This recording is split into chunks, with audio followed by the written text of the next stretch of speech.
A very good evening to you and welcome to the Business Day. I'm Dwayne Burbick. Gasoline prices are to fall for a second straight week.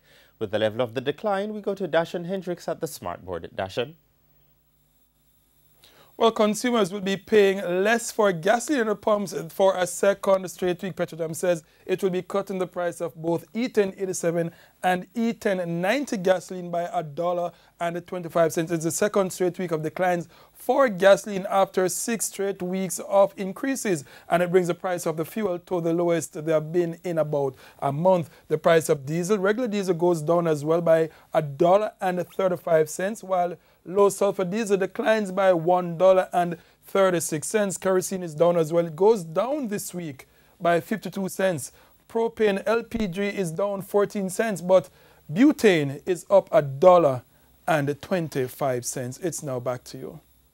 Thanks very much, Dashan. In the meantime, the price of oil went up slightly today. Oil for delivery in October tacked on 58 cents, or over 1%, to close at $48.41. Currency trading ended today with the US dollar selling for $128.72. The Canadian dollar is selling for $102.91. The pound sterling costs $165.57, while the euro is going for $153.51. Meanwhile, business leaders in a survey conducted in June on behalf of the Bank of Jamaica say they expect the pace of depreciation of the Jamaican dollar to slow. The business leaders say they expect the currency to depreciate by 1.1% between July and September. The dollar is hardly changed from the $128.44 it started this year, giving more credence to that expectation.